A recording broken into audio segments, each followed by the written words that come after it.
Hey guys, it's that Dividend guy. Happy Thursday. Hopefully everybody's having a GGD, a great green day in the market. You know I always wish the best for my viewers and subscribers.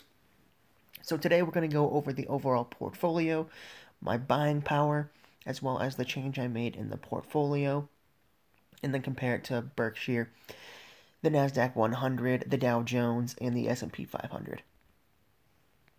So, jumping right in, today we're down $225, down about 0.5%.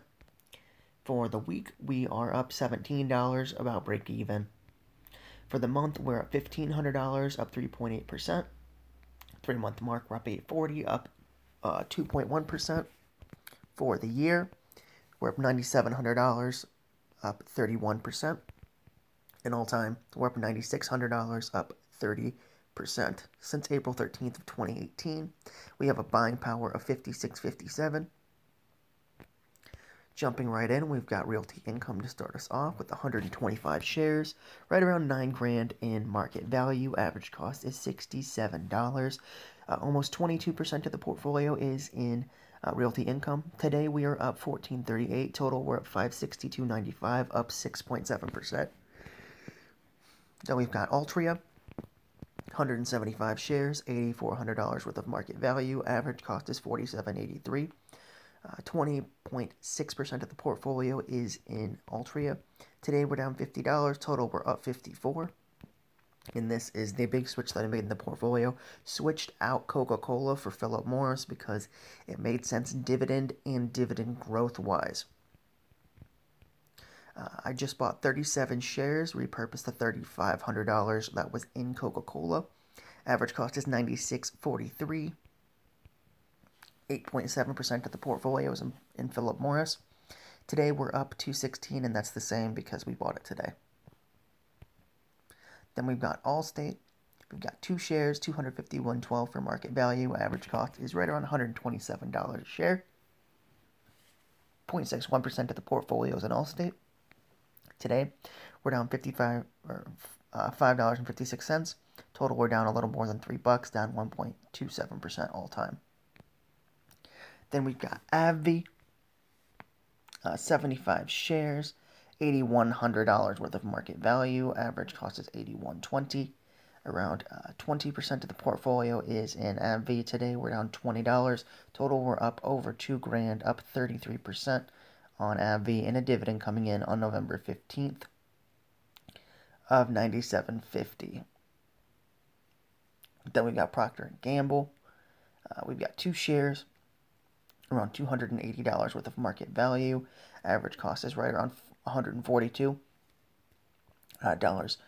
per share. 0.7% of the portfolio is in Procter & Gamble. Today we're down $1.29. Total we're down $3.76, down 1.3% on Procter & Gamble. Then we've got CLOX. We've got 2 shares, $320 of market value. Average cost is $166.62. 8% of the portfolio is in CLOX. Today we are down $1.74. Total we're down $12.90 on 2 shares. Wow. It's now down to $160. That's crazy. What's the 52-week low? That's $4 away from the low. That's insane. So definitely a buy opportunity here in CLOX. Then we've got Aflac, 115 shares, $6,400 worth of market value. Average cost is about $50 a share. 15.7% of the portfolio is in Aflac. Today we are down $75. Total we're up $715, up 12.5% on Aflac. Then we've got Prudential Financial. 40 shares, $4,500 worth of market value. $103 is our average cost. Around 11% of the portfolio is in Prudential. Today we are down $58. Total we're $371, up around 9% on Prudential. Even with that big drop, we're still up relatively well for how short of a time we've held Prudential. And then finally, to close out the portfolio with more insurance, we've got Travelers. 1 share, $159.70 is the market value for this stock. Average cost is $151, so doing pretty well there. 0.4% of the portfolio is in Travelers. Today we're up $1.04. Total we're up over $8, up 5.73% on Travelers stock. So for the year, we are up 31%. So let's take a look and see how the indexes are doing today. Starting with Berkshire. It's a holding company, not an index, but I do like to see how I'm doing compared. Down 5% from Berkshire. We are matching the NASDAQ 100. Dow Jones, we're beating it by about 5%. And the S&P, I'm guessing it has more tech, so we're about even with the S&P for today. So, not doing too bad. So, guys, I did switch out Coca-Cola for Philip Morris because I wanted international cigarette sales. Now I get both domestic and international sales within the portfolio. And I will be using the cigarette stocks to pretty much funnel that profit into my insurance holdings. So that's the goal.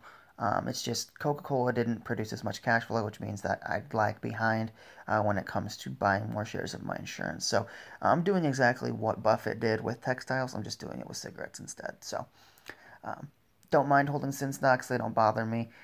I know it's not the most ethical way to invest, and I liked Coca-Cola a lot as a brand, but eventually I'm going to be owning Berkshire, so I'm going to have 400,000 shares of Coca-Cola working for me instead of 66. So with that being said, guys, thank you so much for watching. Remember to hit the subscribe button and hit the like button, so I know you appreciate the content, and I'll see you guys tomorrow with another Robinhood portfolio update. Take care, guys.